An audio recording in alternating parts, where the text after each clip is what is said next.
ಈ ಬಾರಿಯ world cup ಗೆದ್ರೆ ಹಲವು ದಾಖಲೆಗಳನ್ನ ಭಾರತ ಬರೆಯಲಿರುವಂಥದ್ದು. ಆ ದಾಖಲೆಗಳೆಲ್ಲವೂ ಕೂಡ ಇವತ್ತು ಇಂಡಿಯನ್ ಟೀಮ್ ಬರೆಯುವಂತ ನಿಟ್ಟಿನಲ್ಲಿ ಕಾತರದಿಂದ ಕಾಯ್ತಾ ಇರುವಂಥದ್ದು. ಕೋಟಿ ಕೋಟಿ ಅಭಿಮಾನಿಗಳ ಕನಸನ್ನ ಈಡೇರಿಸ್ತಾರ ಅಂತ. ಇದು 3ನೇ T20 ವರ್ಲ್ಡ್ ಕಪ್ ಭಾರತಕ್ಕೆ ಗೆದ್ದರೆ ಅದು ಕಂಟಿನ್ಯೂಸ್ ಆಗಿ ಒಂದು ಟೀಮ್ ಫೈನಲ್ಗೆ ಬಂದಿರುವಂಥದ್ದು ಕೂಡ ಭಾರತನೇ T20 ವರ್ಲ್ಡ್ ಕಪ್ನಲ್ಲಿ. ಸಾಕಷ್ಟು ಕನಸುಗಳಿದಾವೆ, ನಿರೀಕ್ಷೆಗಳಿರುವಂಥದ್ದು. ಯಾಕೆಂದರೆ ಅಷ್ಟೇ ಅತ್ಯದ್ಭುತವಾಗಿ ಪರ್ಫಾರ್ಮೆನ್ಸ್ ಇಂಡಿಯಾ ಟೀಮ್ನಿಂದ ಇದೆ, ಅದರ ಜೊತೆಗೆ ನ್ಯೂಜಿಲೆಂಡ್ ಟೀಮ್ನಿಂದಲೂ ಕೂಡ ಇರುವಂಥದ್ದು. ಎರಡೂ ಟೀಮು ಕೂಡ ಕಂಪ್ಲೀಟ್ ಕಂಪೋಸ್ಡ್ ಆ್ಯಂಡ್ ಬ್ಯಾಲೆನ್ಸ್ಡ್ ಆಗಿ ಇದ್ದಾವೆ. ಅವ್ರ ಮೇಲೆ ಇವ್ರ ಕೆಳಗೆ ಅಂತ ಹೇಳಲಿಕ್ಕೆ ಸಾಧ್ಯನೇ ಇಲ್ಲ.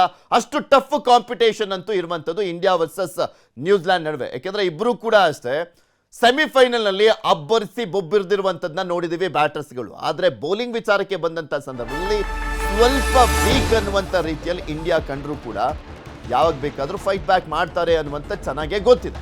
ಇದು T20 ವರ್ಲ್ಡ್ ಕಪ್ ಫೈನಲ್ ಸಮರ. ಭಾರತ ನ್ಯೂಜಿಲೆಂಡ್ ಹೈ ವೋಲ್ಟೇಜ್ ಕದನ. ವಿಶ್ವ ಕಿರೀಟ ಗೆದ್ದು ಬೀಗೋರ್ ಯಾರು ಅನ್ನುವಂಥದ್ದನ್ನ ನೋಡಬೇಕು. ನ್ಯೂಜಿಲೆಂಡ್ ಗೆದ್ರೆ ಚೊಚ್ಚಲ ಬಾರಿಗೆ T20 ವರ್ಲ್ಡ್ ಕಪ್, ಭಾರತ ಗೆದ್ರೆ 3ನೇ ಬಾರಿಗೆ T20 ವರ್ಲ್ಡ್ ಕಪ್ ಅನ್ನ ಗೆದ್ದಂತಾಗುತ್ತೆ. ಇದು ವರ್ಲ್ಡ್ ಕಪ್ ವಿಚಾರದಲ್ಲಿ ಬರೋದಾದ್ರೆ ಭಾರತ 5ನೇ ವರ್ಲ್ಡ್ ಕಪ್ ಗೆದ್ದಂತಾಗುತ್ತೆ ಗೆದ್ರೆ. ಅಹಮದಾಬಾದ್ ಮೋದಿ ಸ್ಟೇಡಿಯಂನಲ್ಲಿ ಪಂದ್ಯ ಬೇರೆ ನಡೀತಾ ಇರುವಂತ ಹಿನ್ನೆಲೆಯಲ್ಲಿ ಸಹಜವಾಗಿ ನಾವೆಲ್ಲ ನೋಡ್ತೀವಲ್ಲ, ಈ ಲಕ್ ತುಂಬಾ ಮ್ಯಾಟ್ರ್ ಆಗುತ್ತೆ. ಹಾರ್ಡ್ ವರ್ಕು, ಪರ್ಫಾರ್ಮೆನ್ಸು ಎಲ್ಲವೂ ಜೊತೆಗೆ ಲಕ್ಕು ಕೂಡ ತುಂಬಾ ಇಂಪಾರ್ಟೆಂಟ್ ಆಗುತ್ತೆ. ಆದರೆ ಆ ಮೋದಿ ಸ್ಟೇಡಿಯಂ ಅಂತ ಬಂದಾಗ ಸ್ವಲ್ಪ ಬ್ಯಾಡ್ ಲಕ್ಕೇ ಇದೆ. ಯಾಕೆಂದ್ರೆ 2023ರ ವರ್ಲ್ಡ್ ಕಪ್ ಫೈನಲ್ ಅಲ್ಲಿ ಸೋತಿದ್ವಿ ನಾವು. ಕಂಟಿನ್ಯೂಸ್ ಆಗಿ 10 ಮ್ಯಾಚ್ ಗೆದ್ದಿದ್ವಿ. ಇಂಡಿಯಾ ಒಂದು ಸೋಲ್ಸಕ್ಕೆ ಸಾಧ್ಯನೇ ಇಲ್ಲ ಅಂತ ಹೇಳಲಾಗ್ತಾ ಇತ್ತು, ಆದರೆ ಸೋತ್ಬಿಟ್ಟಿದ್ವಿ 2023ರಲ್ಲಿ. ಅದಾದ್ಮೇಲೆ ಮೊನ್ನೆ ಸೆಮಿಫೈನಲ್ ಅಲ್ಲೂ ಕೂಡ ಸೌತ್ ಆಫ್ರಿಕಾ ವಿರುದ್ಧ ನಾವು ಅಂದ್ರೆ ಸೂಪರ್ 8 ನಲ್ಲಿ ಸೌತ್ ಆಫ್ರಿಕಾ ವಿರುದ್ಧ ಸೋತಿದ್ವಿ, ಅದು ಕೂಡ ಮೋದಿ ಸ್ಟೇಡಿಯಂನಲ್ಲೇ. ಬಟ್ ಆ ಬ್ಯಾಡ್ ಲಕ್ ಎಲ್ಲ ಹೋಗ್ಬಿಡ್ಲಿ, ಇವತ್ತು ಗುಡ್ ಲಕ್ ಬರಲಿ ಭಾರತ ಟೀಮ್ಗೆ. ಗೆಲ್ಲೇಬೇಕು. ವಿಶ್ವದ ಅತಿ ದೊಡ್ಡ ಕ್ರಿಕೆಟ್ ಸ್ಟೇಡಿಯಂ ಅದು ನರೇಂದ್ರ ಮೋದಿ ಸ್ಟೇಡಿಯಂ. ಸಂಜೆ 7ಕ್ಕೆ T20 ವಿಶ್ವಕಪ್ ಫೈನಲ್ ಮ್ಯಾಚ್. ಟೀಮ್ ಇಂಡಿಯಾ ಗೆಲುವಿಗಾಗಿ ಫ್ಯಾನ್ಸ್ಗಳು ಪ್ರಾರ್ಥನೆಯನ್ನ ಮಾಡ್ತಾ ಇದ್ದಾರೆ.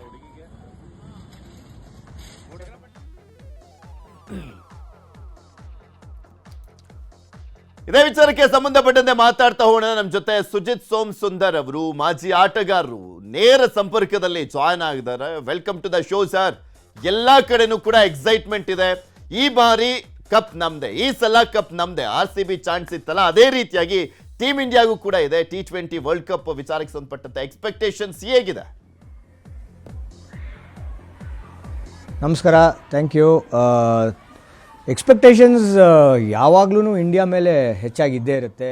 ಅದು ಬೇರೆ home crowd, Narendra Modi stadium, 1 ಲಕ್ಷಕ್ಕಿಂತ ಹೆಚ್ಚು ಜನ ಕೂತ್ಕೊಂಡು ನೋಡ್ತಾ ಇರೋವಂಥ ಒಂದು ಫೈನಲ್ಸ್ ಅದ್ಭುತವಾಗಿರುತ್ತೆ ಸನ್ನಿವೇಶ. ಸೊ ಇಂಡಿಯಾ ಅಂತೂ ಖಂಡಿತವಾಗ್ಲೂ ಸ್ಟಾರ್ಟ್ ಫೇವ್ರೇಟ್ಸ್. ಹಾಗೆ ಹೇಳ್ತಾನೆ ನ್ಯೂಜಿಲೆಂಡ್ ಯಾವಾಗೂ ನಾವು ನೋಡಿದ್ದೀವಿ ಬಿಗ್ ಟೀಮ್ಸ್ನ ಅಪ್ಸೆಟ್ ಮಾಡುವಂಥ ತಂಡ. ಹೌದು. ಬಟ್ ಓವರ್ ಆಲ್ ಹೇಳಬೇಕು ಅಂದರೆ ಇಂಡಿಯಾಗೆ ಒಳ್ಳೆ ಚಾನ್ಸ್ ಇದೆ, ತುಂಬಾ ಒಳ್ಳೆ ಫೈನಲ್ಸ್ ಆಗುತ್ತೆ. ಅದೇ ನೀವು ಹೇಳ್ದಂತೆ ಎರಡೂ ಟೀಮ್ ಕೂಡ ಅಷ್ಟೇ ತುಂಬ ಕಾಂಪೋಸ್ಡ್, ಬ್ಯಾಲೆನ್ಸ್ಡ್, ಅಗ್ರೆಷನ್, ಕಾನ್ಫಿಡೆನ್ಸ್ ಎಲ್ಲದೂ ತುಂಬಿಕೊಂಡಿರುವಂಥದ್ದು. ನಾವು ಅವ್ರ ಮೇಲೆ ಇವ್ರ ಕೆಳಗೆ ಅಂತ ಹೇಳಲಿಕ್ಕೆ ಸಾಧ್ಯನೇ ಇಲ್ಲ ಎರಡೂ ಟೀಮ್ ಕಂಪೇರ್ ಮಾಡಿದಾಗ. T20 ಒಂದು ಫಾರ್ಮ್ಯಾಟೇ ಆ ಥರ. ಅವತ್ತಿನ ದಿವಸ ಯಾರು ಚೆನ್ನಾಗಿ ಆಡ್ತಾರೋ, ಇನ್ಫ್ಯಾಕ್ಟ್ ಅದು ಕೆಲವು ಓವರ್ಸ್ನಲ್ಲೇ ಚೇಂಜ್ ಆಗೋಗುತ್ತೆ ಕಾಂಪ್ಲೆಕ್ಷನ್ ಆಫ್ ದ ಗೇಮ್. ಒಂದು 2-3 ಬಿಗ್ ಓವರ್ಸ್ ಬಂದ್ಬಿಡುತ್ತೆ, ಅಥವಾ 2-3 ವಿಕೆಟ್ಸ್ ಕರೆಕ್ಟ್ ಟೈಮಲ್ಲಿ. ನಾವು ನೋಡಿದ್ವಿ ಸೆಮಿಫೈನಲ್ಸ್ನಲ್ಲಿ ಬುಮ್ರಾ ಅವರ ಒಂದು ಓವರು ಎಷ್ಟು ಬರೀ 6 ರನ್ನು ಏನೋ ಕೊಟ್ಟಿದ್ದು, ಹೇಗೆ ಚೇಂಜ್ ಆಯಿತು ಟೀಮು ಚಾನ್ಸಸ್ ಅನ್ನೋದು. ಸೊ ಈ T20 world cup T20 format ಅಂತೂ ಹೇಳೋಕ್ಕೆ ಬರಲ್ಲ. ಸೊ ಅದರಿಂದನೇ ಅದು ಒಳ್ಳೆ ಎಕ್ಸೈಟಿಂಗ್ ಆಗಿರುತ್ತೆ. ರಿಕವರಿಗೆ ಟೈಮ್ ಇರಲ್ಲ ಇಲ್ಲಿ, ಒನ್ ಡೇ ಥರ ಅಥವಾ ಟೆಸ್ಟ್ ಥರ. ಹೌದು, ತುಂಬಾ ಒಳ್ಳೆ ಫಾರ್ಮ್ಯಾಟು, ಈಕ್ವಲ್ ಚಾನ್ಸಸ್ ಇರುತ್ತೆ. ಆ ಪ್ರೆಷರ್ ಮೊಮೆಂಟ್ಸ್ ಅಂತ ಏನು ಹೇಳ್ತೀವೋ, ಆ ಒತ್ತಡನ ಯಾರು ಆ ಕ್ಷಣದಲ್ಲಿ ಚೆನ್ನಾಗಿ ನಿಭಾಯಿಸ್ತಾರೋ ಅವ್ರಿಗೆ ಎತ್ತಿದ ಕೈ ಅಂತಲೇ ಹೇಳಬೇಕು. ಅವ್ರಿಗೆ ಒಳ್ಳೆ ಚಾನ್ಸಸ್ ಇರುತ್ತೆ. ಸೊ ಕಾಮ್ ಆಗಿರಬೇಕು, ಕಂಪೋಸ್ಡ್ ಆಗಿರಬೇಕು, ಅಗ್ರೆಸಿವ್ ಆಗಿರಬೇಕು. ಈ ಆ್ಯಟಿಟ್ಯೂಡೇ ತುಂಬ ಇಂಪಾರ್ಟೆಂಟ್ ಆಗುತ್ತೆ. ಸ್ಪೆಷಲಿ T20ಲಿ ನಾವು ನೋಡೋದಾದರೆ 1 ವಿಕೆಟ್, 1 ಕ್ಯಾಚ್, ಒಬ್ಬ ಬೌಲರ್ ಅಥವಾ ಒಬ್ಬ ಬ್ಯಾಟ್ಸ್ಮನ್ ಆ ಇಡೀ ಮ್ಯಾಚ್ನ ಟರ್ನ್ ಮಾಡುವಂಥ ಚಾನ್ಸಸ್ ಇರುತ್ತೆ. ಆ ರೀತಿಯಾಗಿ ನೋಡೋದಾದರೆ ಯಾರ ಮೇಲೆ ಎಕ್ಸ್ಪೆಕ್ಟೇಷನ್ಸ್ ಜಾಸ್ತಿ ಇದೆ ನಿಮಗೆ? ಖಂಡಿತವಾಗ್ಲೂ ನೀವು ಹೇಳೋ ರೀತಿ ನೋಡಿದ್ರೆ ಫೀಲ್ಡಿಂಗ್ ಬಗ್ಗೆ ಮಾತಾಡಬೇಕು ಅಂದರೆ ನ್ಯೂಜಿಲೆಂಡ್ ತಂಡದ ಅಡ್ವಾಂಟೇಜ್ ಇದ್ದೇ ಇದೆ. ಅವರು ಯಾವಾಗೂ ಫೀಲ್ಡ್ ಮೇಲೆ ಯಾವುದೋ ಒಂದು ರನ್ಔಟೋ ಒಂದು ಒಳ್ಳೆ ಕ್ಯಾಚು ಅದ್ಭುತವಾಗಿ ತಗೋತಾರೆ. ಸೊ ಅದು ತುಂಬಾ ಹುಷಾರಾಗಿರಬೇಕು. ಫೀಲ್ಡ್ನಲ್ಲಿ ಅವರ ಫೀಲ್ಡಿಂಗ್ ಎತ್ತಿದ ಕೈ. ಸೊ ಅವರು ಅದರಲ್ಲಿ ಮುಂದಿದ್ದಾರೆ. ಆದರೆ ನಮ್ಮಲ್ಲಿ ಒಳ್ಳೆ ವೆಲ್ ಬ್ಯಾಲೆನ್ಸ್ ಟೀಮು. ನಾವು ಲಾಸ್ಟ್ ಮ್ಯಾಚಲ್ಲಿ ಅಕ್ಷರ್ ಪಟೇಲೂ ಕೂಡ ನಾವು ನೋಡಿದ್ವಿ ಅಂತ ಒಳ್ಳೆ 2 ಕ್ಯಾಚಸ್ ತೊಗೊಂಡಿದ್ದು. ಅದೇನೇ ನಮಗೆ ಮುಖ್ಯವಾದ ಒಂದು ಇವೆಂಟ್ ಆಯಿತು. ಸೊ ಅದೇ ಥರ ನಾವು ಸೂಟಬಲ್ ಆಗುವಂಥದ್ದು ಆಬ್ಸಲ್ಯೂಟ್ಲಿ. ಸೊ ಫೀಲ್ಡಿಂಗ್ ತುಂಬಾ ಮುಖ್ಯ ಆಗುತ್ತೆ. ಹಾಗೂ ಹಂಗೆ ಹೇಳ್ತಾನೆ ಬೌಲರ್ಸು ಈ ಫಾರ್ಮ್ಯಾಟ್ನಲ್ಲಿ ಫೈರ್ ಆಗಲೇಬೇಕು. ಬೌಲರ್ಸ್ ವಿಲ್ ವಿನ್ ಚಾಂಪಿಯನ್ಶಿಪ್ ಅಂತ ನಮ್ಮ ಕ್ಯಾಪ್ಟನ್ ಕೂಡ ಹೇಳಿದ್ರು. ಬ್ಯಾಟ್ಸ್ಮನ್ ಮ್ಯಾಚಸ್ನ ಗೆಲ್ಲಿಸ್ತಾರೆ, ಬಟ್ ಚಾಂಪಿಯನ್ಶಿಪ್ ಗೆಲ್ಲಬೇಕು ಅಂದರೆ ಒಂದು ಒಳ್ಳೆ ಬೌಲಿಂಗ್ ಯೂನಿಟ್ ಇರಬೇಕು. ಸೊ ನಮ್ಮ ಬೌಲಿಂಗ್ ಯೂನಿಟ್ ಬುಮ್ರಾ ಲೀಡರ್ಶಿಪ್ನಲ್ಲಿ ಈ ಒಂದು ಮ್ಯಾಚಲ್ಲಿ ಖಂಡಿತವಾಗ್ಲೂ ಚೆನ್ನಾಗಿ ಪರ್ಫಾರ್ಮ್ ಮಾಡಿದ್ರೆ ನಾವು ಗೆಲ್ಲೋದ್ರಲ್ಲಿ ಏನೋ ಒಂದು ಸಂಶಯನೇ ಇಲ್ಲ.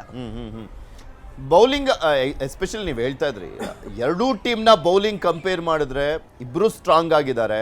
ಬಟ್ ನಮಗೆ ಸ್ವಲ್ಪ ಕಾಡ್ತಾ ಇರುವಂಥದ್ದು ಅಂದರೆ ನಮ್ಮ ವರುಣ್ ಚಕ್ರವರ್ತಿ. ಯಾಕೆಂದರೆ ಆಲ್ಮೋಸ್ಟ್ ಲೀಗಲ್ಲೆಲ್ಲ ಸೂಪರ್ಬ್ ಆಗಿ ಬೌಲಿಂಗ್ ಮಾಡ್ಕೊಂಬಂದರು. ಬಟ್ ಸೂಪರ್ 8 ಮತ್ತು ಸೆಮಿಫೈನಲ್ ಅಂತ ಬಂದಾಗ 65 ರನ್ವರೆಗೂ ಹೋಗ್ಬಿಟ್ಟಿದ್ದಾರೆ. 12 ಎಕನಾಮಿ ಎಲ್ಲ ಬಂದ್ಬಿಟ್ಟಿರುವಂಥದ್ದು. ಅದೇ ಸ್ವಲ್ಪ ನಮಗೆ ಟೆನ್ಷನ್ ಕಾಡ್ತಿರೋದು ಅಂತ ಕಾಣಿಸುತ್ತೆ. ಬಿಕಾಸ್ ಮಿಸ್ಟ್ರಿ ಬೌಲರ್ ಅಂತ ಬಂದಾಗ ಎಕ್ಸ್ಪೆಕ್ಟೇಷನ್ ಜಾಸ್ತಿ ಇರುತ್ತೆ. T20 ವರ್ಲ್ಡ್ ಕಪ್ನ T20 ಫಾರ್ಮ್ಯಾಟ್ನ ನಂಬರ್ 1 ಬೌಲರ್ ಬೇರೆ ವರುಣ್ ಚಕ್ರವರ್ತಿ. ಕರೆಕ್ಟಾಗಿ ಅಬ್ಸರ್ವ್ ಮಾಡಿದ್ದೀರಾ. ನಮ್ಮ ಒಂದು ಏನು ಚಿಂತೆ ಅಂತಂದರೆ ವರುಣ್ ಚಕ್ರವರ್ತಿ ಅವರ ಫಾರ್ಮು ಕರೆಕ್ಟಾಗಿ ಹೇಳಿದ್ರಿ. ಬಿಕಾಸ್ ನಮ್ಮ ಬ್ಯಾಟಿಂಗಲ್ಲಿ ಒಬ್ಬರೋ ಚೆನ್ನಾಗಿ ಆಡದೇ ಇದ್ರೂ ಬೇರೆಯವ್ರು ಬಂದು ಅದನ್ನು ಆ ಪಾತ್ರ ಚೆನ್ನಾಗಿ ನಿಭಾಯಿಸ್ತಾ ಇದ್ದಾರೆ. ಆದರೆ ಬೌಲಿಂಗ್ನಲ್ಲಿ ಇರೋದೇ 5 ಆಪ್ಷನ್ಸು. ಅದರಲ್ಲಿ ಒಂದು ಮೇನ್ ಆಪ್ಷನ್ ಒಂದು ವರುಣ್ ಚಕ್ರವರ್ತಿ ಅವ್ರದ್ದು. ಅವರು ಮಿಸ್ಟ್ರಿ ಬೌಲರ್ ಅಂತ ನೀವೇ ಹೇಳಿದ್ರಿ. ಬಟ್ ಇವಾಗ ಏನು ಮಿಸ್ಟ್ರಿ ಕಾಣಿಸ್ತಾ ಇಲ್ಲ ಅನಿಸುತ್ತೆ. ಮಿಸ್ಟ್ರಿ ಈಸ್ ಅನ್ರಾವೆಲ್ಡ್ ಆಗೋಗಿದೆ.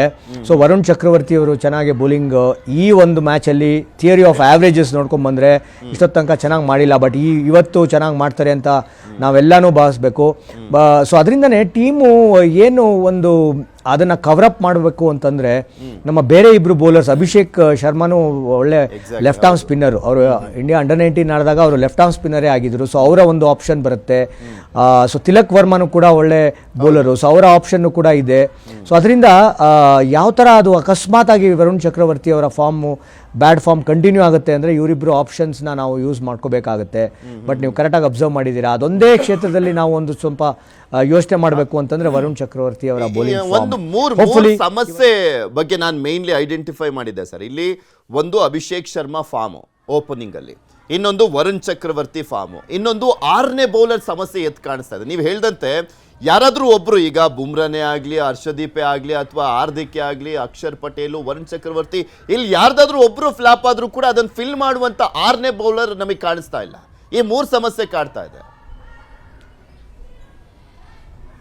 ಅದಕ್ಕೆ ಆ 6ನೇ ಬೌಲರ್ಗೋಸ್ಕರ ನಾನು ಹೇಳಿದ ಹಾಗೆ ತಿಲಕ್ ವರ್ಮಾನು ಒಂದಷ್ಟು 2 ಓವರ್, ಇದೇನು ಮ್ಯಾಕ್ಸಿಮಮ್ 4 ಓವರ್ಸ್ ಅಲ್ವಾ. ಸೊ ಅದರಿಂದ ತಿಲಕ್ ವರ್ಮಾ ಹಾಗೂ ಅಭಿಷೇಕ್ ಶರ್ಮಾ ಅವರ ಒಂದು ಆಪ್ಷನ್ ಇದೆ. ಸೊ ಇದು ಮಿಕ್ಸ್ಡ್ ಸಾಯಿಲ್ ಪಿಚ್ ಇರೋದ್ರಿಂದ ಸ್ವಲ್ಪ ಬೌಲರ್ಸ್ಗೂ ಕೂಡ ಸ್ವಲ್ಪ ಬೌನ್ಸು ಟರ್ನು ಸಿಗೋ ಒಂದು ಸನ್ನಿವೇಶ ಇದೆ. ಅವರಲ್ಲೂ ಕೂಡ ನಾವು ಹೇಳಬೇಕು ಅಂತಂದರೆ ಸ್ಪಿನ್ನರ್ಸ್ಗೆ ಅವರು ಅಷ್ಟೊಂದು ಚೆನ್ನಾಗಿ ಬ್ಯಾಟಿಂಗ್ ಆಡಿಲ್ಲ. ಅವರು ಫಾಸ್ಟ್ ಬೌಲರ್ಸ್ಗೆ ಬೆಟರ್ ಸ್ಟ್ರೈಕ್ ರೇಟ್ ಇದೆ. ಅವರು ರನ್ಸ್ ಹೊಡೆದಿದ್ದಾರೆ. ಅವರ ಟೀಮಲ್ಲಿ ಓಪನಿಂಗ್ ಸ್ಟ್ಯಾಂಡ್ ಭಾಳ ಮುಖ್ಯ ಆಗುತ್ತೆ. ಅವ್ರದ್ದು ಓಪನರ್ಸ್ ನಮ್ಗೆ ಗೊತ್ತಿರೋ ಹಾಗೆ ಅವರೇ ಮೇಜರ್ ಕಾಂಟ್ರಿಬ್ಯೂಟರ್ಸು.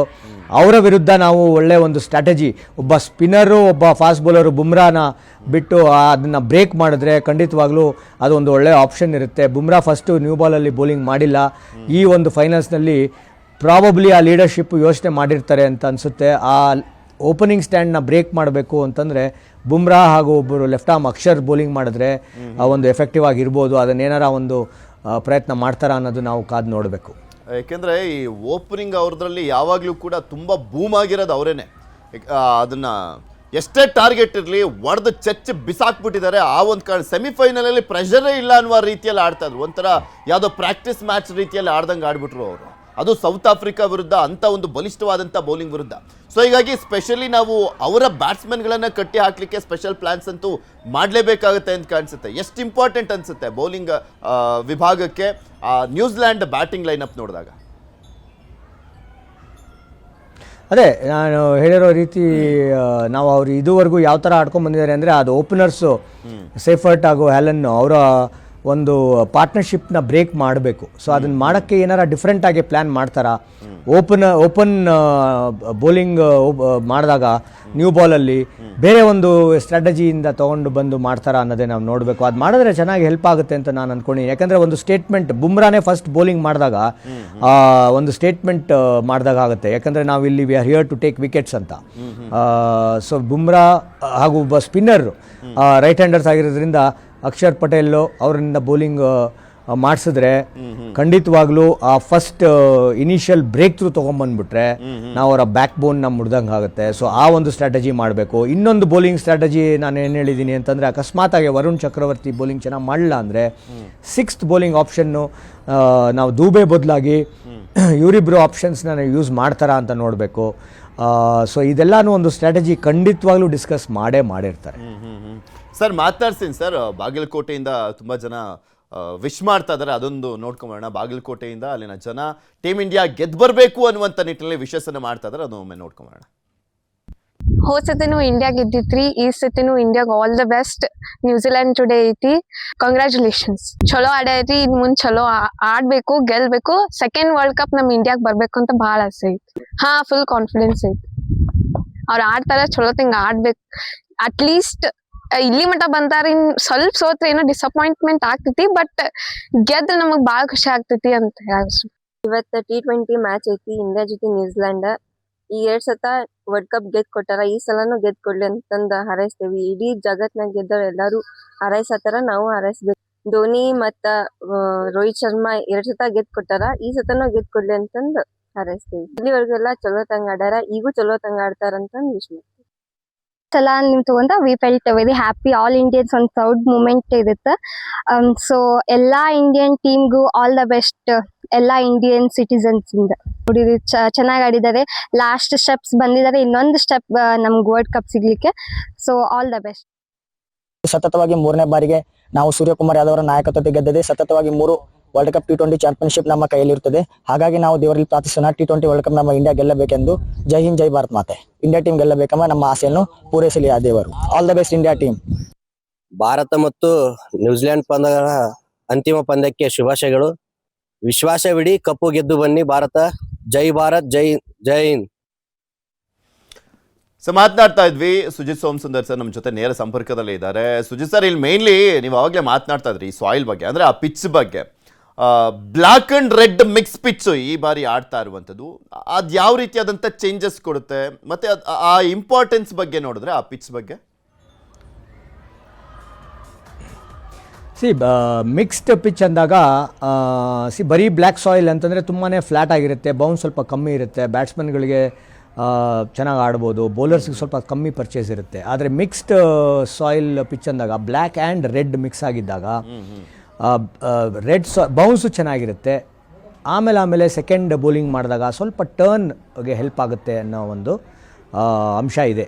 ಸೊ ಅದರಿಂದ ಬೌಲರ್ಸ್ಗೂ ಕೂಡ ಚೆನ್ನಾಗಿ ವಾಪಸಾತಿ ಮಾಡ್ಬೋದು, ಒಂದು ಒಳ್ಳೆ ಇಂಪ್ಯಾಕ್ಟ್ ಕ್ರಿಯೇಟ್ ಮಾಡ್ಬೋದು. ಆವಾಗ ಒಂದು ಒಳ್ಳೆ ಕಾಂಟೆಸ್ಟ್ ಆಗುತ್ತೆ. ನಾವು ಹೈ ಸ್ಕೋರಿಂಗ್ ಅಂತ ನಾವು ಯಾವ್ದು ನೋಡ್ತೀವೋ 200+, ಆ ಒಂದು ಹೈ ಸ್ಕೋರಿಂಗ್ ಕಾಣಕ್ಕೆ ಬರ. ಇದೊಂದು ದೊಡ್ಡ ಇನ್ನೊಂದೇನು ಅಂದರೆ ಪಿಚ್ ಇನ್ನೊಂದು ಸ್ಟೇಡಿಯಮ್ ಕೂಡ ತುಂಬಾ ದೊಡ್ಡ ಬೌಂಡ್ರಿ, ಲಾರ್ಜ್ ಬೌಂಡ್ರಿ ಇರೋದು ನಮ್ಮ ನರೇಂದ್ರ ಮೋದಿ ಸ್ಟೇಡಿಯಂ ನೋಡಬೇಕು ಅಂದರೆ. So big boundary. ಸೊ ಅದರಿಂದ ನಾವು 200+ ಟೋಟಲ್ಲು 200 ಏನಾರ ಫಸ್ಟ್ ಬ್ಯಾಟಿಂಗ್ ಆಡಿ ಸ್ಕೋರ್ ಮಾಡಿದ್ರೆ ಖಂಡಿತವಾಗ್ಲೂ ಅದನ್ನ ಡಿಫೆಂಡ್ ಮಾಡ್ಕೋಬೋದು. ಆ ಮಿಕ್ಸ್ಡ್ ಸಾಯಿಲ್ ಪಿಚ್ಚಲ್ಲಿ ಬೌಲರ್ಸು ಸ್ವಲ್ಪ ಸ್ಪಿನ್ನರ್ಸ್ಗೆ ಸ್ವಲ್ಪ ಹೆಲ್ಪ್ ಆಗಬಹುದು. ಸೊ ಅದರಿಂದ ನಮ್ಮ ಭಾರತ ತಂಡಕ್ಕೆ ಒಂದು ಹೆಲ್ಪ್ ಆಗುವಂಥ ಒಂದು ಇದಿದೆ ಇದರಲ್ಲಿ. ಯಾಕಂದರೆ ನ್ಯೂಜಿಲೆಂಡ್ ಬ್ಯಾಟರ್ಸು ಫಾಸ್ಟ್ ಬೌಲರ್ಸ್ಗೆ ತುಂಬ ಚೆನ್ನಾಗಿ ಆಡ್ತಾರೆ. ಬ್ಲ್ಯಾಕ್ ಸಾಯಿಲ್ ಆದರೆ ಫಾಸ್ಟ್ ಬೌಲರ್ಸ್ಗೆ ಚೆನ್ನಾಗಿ ಸ್ಕೋರ್ ಮಾಡ್ಬೋದು. ಮಿಕ್ಸ್ಡ್ ಸಾಯಿಲ್ ಆಗಿದ್ದಾಗ ಸ್ಪಿನ್ನರ್ಸು ಸ್ವಲ್ಪ ಮಿಕ್ಸ್ ಮಾಡಬೇಕು, ಜೋರ ಆಗ್ತಷ್ಟು ಫಾಸ್ಟಾಗಿ ಸ್ಕೋರ್ ಮಾಡ್ತಾರೆ ನ್ಯೂಜಿಲೆಂಡ್ ಅವರು. ನಮ್ಮ ಬೌಲಿಂಗ್ ಯೂನಿಟ್ ಸ್ಟ್ರಾಟಜಿ ನೀವು ಮುಂಚೆ ಕೇಳಿದ್ರಿ, ಸ್ವಲ್ಪ ಮಿಕ್ಸ್ ಮಾಡಬೇಕು, ಪೇಸ್ನ ಸ್ವಲ್ಪ ಕಮ್ಮಿ ಮಾಡಬೇಕಾಗತ್ತೆ. ಮಾಡಿದ್ರೆ ಈ ಪಿಚ್ ಮಿಕ್ಸ್ಡ್ ಸಾಯಿಲ್ ಪಿಚ್ಚಲ್ಲಿ ನಮಗೆ ಹೆಲ್ಪ್ ಆಗುತ್ತೆ. ಆಮೇಲೆ ಸ್ಪೆಷಲಿ ನಾವು ನೋಡುವಂಥ ಸಂದರ್ಭದಲ್ಲಿ ಸಂಜು ಬಂದಮೇಲೆ ಕಂಪ್ಲೀಟ್ ಆ ಟೀಮೇ ಚೇಂಜ್ ಆಯ್ತು ಅಂತ ಹೇಳಿದ್ರು ತಪ್ಪಾಗ್ಲಿಕ್ಕಿಲ್ಲ. ಸಂಜು ಬಂದಿದ್ದು ಎಷ್ಟರ ಮಟ್ಟಿಗೆ ಬೆನಿಫಿಟ್ ಆಯಿತು ಅಂತ, ಬಿಕಾಸ್ ಸಂಜುನ್ ತಗೊಳ್ತಾರ ಇಲ್ವೋ ಅನ್ನುವಂಥ ಚರ್ಚೆಯ ನಡುವೆ ರೈಟ್ ಆ್ಯಂಡ್ ಲೆಫ್ಟ್ ಕಾಂಬಿನೇಷನ್ ಬೇಕು ಅನ್ನುವಂಥ ಒಂದು ಕಾರಣಕ್ಕೆ ಸಂಜುನ ಕರ್ಕೊಂಬಂದು ಕೂರಿಸಿದ್ದು. ಇವತ್ತು ಸಂಜುನೇ ಮೇನ್ ಟ್ರಂಪ್ ಕಾರ್ಡ್ ಆಗಿರುವಂಥದ್ದು. ಅಬ್ಸಲ್ಯೂಟ್ಲಿ. ಸಂಜುದ್ ಏನು ಒಂದು ಮಹತ್ವ ಅವರ ಒಂದು ಕೊಡುಗೆ ಅಂತಂದರೆ, ಕರೆಕ್ಟ್ ಟೈಮಲ್ಲಿ ಅಭಿಷೇಕ್ ಶರ್ಮಾ ಫಾರ್ಮಲ್ಲಿ ಇರಲಿಲ್ಲ, ಅವರು ಕೂಡ ಅವರ ಒಂದು ಪಾತ್ರನ ಫಿಲಪ್ ಮಾಡಬೇಕಾಗಿತ್ತು, ಅದನ್ನ ಮಾಡಿದ್ದಾರೆ. ಇನ್ನೊಂದೇನು ಅಂದರೆ ಒಳ್ಳೆ ಸ್ಟಾರ್ಟು ಬೇಕಿತ್ತು, ಸೊ ಒಳ್ಳೆ ಸ್ಟಾರ್ಟನ್ನು ಕೊಡ್ತಾರೆ. ಅದಾದಮೇಲೆ ಕಂಟಿನ್ಯೂ ಮಾಡಿ ಫಿನಿಷರ್ ಪಾತ್ರನೂ ಒಂದು ಅದು ನಿಭಾಯಿಸ್ತಾ ಇದ್ದಾರೆ. ಸೊ ಸ್ಟಾರ್ಟ್ ಒಂದೇ ಅಲ್ಲ, ಅದನ್ನು ಕನ್ಸಾಲಿಡೇಟ್ ಮಾಡಿಕೊಂಡು ತಂಡವನ್ನು ಪಾರ್ ಮಾಡ್ತಾ ಇದ್ದಾರೆ. ಇದನ್ನ ಒಂದು ವಿಕ್ಟ್ರಿಗೆ is helping the team win the match. So ಅದರಿಂದ ಅವರ ಒಂದು ಇನ್ನಿಂಗ್ಸು ತುಂಬಾ ಇಂಪ್ಯಾಕ್ಟ್ಫುಲ್ ಆಗಿದೆ. ನಾವು ನೋಡಿದ್ದೀವಿ, ಒಳ್ಳೆ ಎಕ್ಸ್ಪ್ಲೋಸಿವ್ ಸ್ಟಾರ್ಟ್ ಕೊಡ್ತಾರೆ, ಅದಾದಮೇಲೆ ಕಾಮ್ ಆ್ಯಂಡ್ ಕಂಪೋಸ್ಡು ಕರೆಕ್ಟಾಗಿ ಚಾಲುಕ್ಯತೆಯಿಂದ ಮಿಲ್ಕ್ ಮಾಡ್ತಾ ಇದ್ದಾರೆ, ಸಿಂಗಲ್ಸು ಟೂಸು ಆ್ಯಂಡ್ ಕರೆಕ್ಟ್ ಟೈಮಲ್ಲಿ ಬೌಂಡ್ರೀಸ್ ಹೊಡೆಯೋದು, ಸಿಕ್ಸ್ ಹೊಡೆಯೋದು ಮಾಡ್ತಾ ಇರೋದ್ರಿಂದ ನಮ್ಮ ಬ್ಯಾಟಿಂಗ್ ಲೈನಪ್ಗೆ ಒಂದು ಒಳ್ಳೆ ಫಾರ್ಮಿಡಬಲ್ ಸ್ಟ್ರೆಂತ್ ಆಗಿದ್ದಾರೆ ಸಂಜು ಸ್ಯಾಮ್ಸನ್. ಪವರ್ ಪ್ಲೇ ಎಷ್ಟು ಇಂಪಾರ್ಟೆಂಟ್ ಆಗುತ್ತೆ, ಟಾಸ್ ಎಷ್ಟು ಇಂಪಾರ್ಟೆಂಟ್ ಆಗುತ್ತೆ ಸರ್ ಈ ಮ್ಯಾಚಲ್ಲಿ? ಫೈನಲ್ ಅಂತ ಬಂದಾಗ ಸ್ಟ್ಯಾಟಿಸ್ಟಿಕ್ಸ್ ಇಂಪಾರ್ಟೆಂಟ್ ಆಗಲ್ಲ, ಅವತ್ತಿನ ಡೇ ಅಷ್ಟೇ ಇಂಪಾರ್ಟೆಂಟ್ ಆಗುತ್ತೆ. ಆದರೂ ಈ ಟಾಸು ಮತ್ತು ಪವರ್ ಪ್ಲೇ ಪ್ರತಿಯೊಂದು ಓವರು ಹೇಗೆ ನೋಡ್ತೀರಾ ಒಬ್ಬ ಪ್ಲೇಯರ್ ಆಗಿ? ಸೊ ನೀವು ಹೇಳೋ ಹಾಗೆ T20 ಫಾರ್ಮ್ಯಾಟ್ ಎಂತೆಂಥ ಸ್ಟ್ರಾಟಜಿ ಗೇಮ್ ಪ್ಲಾನ್ಸ್ ಇರುತ್ತೆ ಅಂದರೆ, ನೀವು ಹೇಳೋ ಹಾಗೆ ಫಸ್ಟ್ 6 ಓವರ್ಸ್ ಒಂದು ಪ್ಲ್ಯಾನ್ ಇರುತ್ತೆ, middle overs 7 overs to 16 overs ಒಂದು ಪ್ಲ್ಯಾನ್ ಇರುತ್ತೆ. ಆ ಥರ ಅದನ್ನು ಯಾವ ಥರ ಆಡಬೇಕು ಆ್ಯಂಡ್ ಡೆತ್ತಲ್ಲಿ ಹೆಂಗೆ ಆಡಬೇಕು, ಎಲ್ಲಾದ್ರದ್ದು ಒಂದೊಂದು ಗೇಮ್ ಪ್ಲಾನ್ಸ್ ಇರುತ್ತೆ, ಸ್ಟ್ರಾಟಜಿ ಇರುತ್ತೆ. ಫಸ್ಟ್ 6 ಓವರ್ಸಲ್ಲಿ ಮ್ಯಾಕ್ಸಿಮೈಸ್ ಮಾಡಬೇಕಾಗತ್ತೆ, ಒಂದೆರಡು ವಿಕೆಟ್ ಕಳ್ಕೊಂಡ್ರೂ ಪರವಾಗಿಲ್ಲ, ಒಂದೇ ಗೇರಲ್ಲಿ ಆಡೋಣ ಅನ್ನೋ ಒಂದು ಪ್ಲ್ಯಾನ್ ಇರುತ್ತೆ. New Zealand bowling, Matt Henry new ಬಾಲಲ್ಲಿ ತುಂಬ ಒಳ್ಳೆ ಬೌಲರ್, ನಾವು ನೋಡಿರೋ ಹಾಗೆ ಒಳ್ಳೆ ಸ್ಟ್ರೈಕ್ ಬೌಲರು. ಮ್ಯಾಟ್ ಹೆನ್ರಿನ ಯಾವ ಥರ ನಾವು ನಿಭಾಯಿಸಬೇಕು ಆ ಒಂದು ಸ್ಟ್ರಾಟಜಿ ಹಾಕ್ಕೊಂಡಿರ್ತಾರೆ. ನಮ್ಮ ಪರ್ಫಾರ್ಮೆನ್ಸ್ ಅನಾಲಿಸ್ಟ್ ಇರ್ತಾರೆ, ಅವ್ರು ಎಲ್ಲಿ ಪಿಚ್ ಮಾಡ್ತಾರೆ, ಹಿಂಗೆ ಇನ್ ಸ್ವಿಂಗಿಂಗ್ ಒಳ್ಳೆ ಪೇಸಲ್ಲಿ 140+ ಬೌಲಿಂಗ್ ಮಾಡ್ತಾರೆ, ಇನ್ ಸ್ವಿಂಗ್ ಆಗ್ತಾರೆ. So Sanju Samson deep in the crease batting ಆಡ್ತಾರೆ. ಸೊ ಅದರಿಂದ ಇನ್ಕಮಿಂಗ್ ಬಾಲು ಅವರು ಹುಷಾರಾಗಿ ಆಡಬೇಕಾಗತ್ತೆ. ಬಿಕಾಸ್ ಹೆನ್ರಿ ಅವರದ್ದು ಒಂದು ಏನು ಮಹತ್ವ ಅಂತಂದರೆ ಪೇಸು ಕೂಡ ಇದೆ, 140+ ವೇಗದಿಂದ ಬೌಲಿಂಗ್ ಮಾಡ್ತಾರೆ. ಆ ವೇಗ ಇದ್ದಾಗ ಸ್ವಿಂಗ್ ಆಗಲ್ಲ ಅಷ್ಟು ಜಾಸ್ತಿ, ಬಟ್ ಇವರು ಸ್ವಿಂಗು ಕೂಡ ಮಾಡ್ತಾರೆ. ಇನ್ಕಮಿಂಗ್ ಬಾಲು ಸಂಜು ವೀಕ್ನೆಸ್ ಅದು, ಅದನ್ನು ಯಾವ ಥರ ನಿಭಾಯಿಸ್ತಾರೆ ಅನ್ನೋದು ಒಂದು ರೆಡಿ ಮಾಡ್ಕೊಂಡು ಬಂದಿರ್ತಾರೆ ಆ ಪ್ಲ್ಯಾನು. ಡೆತ್ ಓವರ್ಸ್ನಲ್ಲಿ ಲಾಕಿ ಫರ್ಗೂಸನ್ ತುಂಬಾ ಚೆನ್ನಾಗಿ ಬೌಲಿಂಗ್ ಮಾಡ್ತಾ ಇದ್ದಾರೆ. ಸೊ ಅವ್ರನ್ನ ನಾವು ಯಾವ ಥರ, ಅವರು ಸ್ಟ್ರಾಟಜಿ ಏನಿರುತ್ತೆ, ನಾವು ಅವ್ರ ವಿರುದ್ಧ ಯಾವುದು ಸ್ಕೋರಿಂಗ್ ಆಪ್ಷನ್ಸ್ ಇರುತ್ತೆ ಅದೆಲ್ಲನೂ ಡಿಸ್ಕಸ್ ಆಗಿರುತ್ತೆ. ಅದೆಲ್ಲ ಒಂದು ಕರೆಕ್ಟಾಗಿ ಬಂದಾಗ ಸ್ಯಾಂಟ್ನರು ಎಕಾನಮಿ ರೇಟ್ ತುಂಬಾ ಹೈ ಇದೆ, ಸ್ಟ್ರೈಕ್ ರೇಟ್ ಕಮ್ಮಿ ಇದೆ, ಅವರು ಜಾಸ್ತಿ ವಿಕೆಟ್ಸ್ ತೊಗೊಂಡಿಲ್ಲ ಅವರ ಕ್ಯಾಪ್ಟನ್ ಸ್ಯಾಂಟ್ನರು, ಬಟ್ ಎಕನಾಮಿಕಲ್ ಬೌಲಿಂಗ್ ಮಾಡ್ತಾ ಇದ್ದಾರೆ ಮಿಡ್ಲ್ ಓವರ್ಸ್ನಲ್ಲಿ. ಅವ್ರ ವಿರುದ್ಧ ನಾವು ಯಾವ ಥರ ಅದನ್ನು ನಿಭಾಯಿಸಬೇಕು ಅನ್ನೋದು ಒಂದು ಪ್ಲಾನ್ ಇರುತ್ತೆ. ಸೊ ಇವೆಲ್ಲನೂ ಸ್ಟ್ರಾಟಜೀಸ್ ತುಂಬಾ ಮುಖ್ಯವಾಗುತ್ತೆ. ಅದನ್ನು ಯಾರು ಚೆನ್ನಾಗಿ ಎಕ್ಸಿಕ್ಯೂಟ್ ಮಾಡ್ತಾರೆ, ಪ್ಲಾನಿಂಗ್ ಮಾಡೋದು ಒಂದು, ಅದನ್ನು ಎಕ್ಸಿಕ್ಯೂಟ್ ಮಾಡೋದು ಇನ್ನೊಂದು. ಅದು ಯಾರು ಎಕ್ಸಿಕ್ಯೂಟ್ ಮಾಡ್ತಾರೋ ಆ ಎರಡು ತಂಡದಿಂದನೂ ಎಲ್ಲ ಪ್ಲಾನಿಂಗ್ ಆಗಿರುತ್ತೆ, ಎಲ್ಲರೂ ಇಬ್ಬರು ನ್ಯೂಜಿಲೆಂಡು ಮಾಡಿರ್ತಾರೆ, ಸೊ ನಮ್ಮವರು ಮಾಡಿರ್ತಾರೆ. ಅದನ್ನು ಎಕ್ಸಿಕ್ಯೂಟ್ ಯಾರು ಚೆನ್ನಾಗಿ ಮಾಡ್ತಾರೆ ಆ ಟೈಮಲ್ಲಿ, ಅದು ಡಿಸೈಡರ್ ಅಂತ.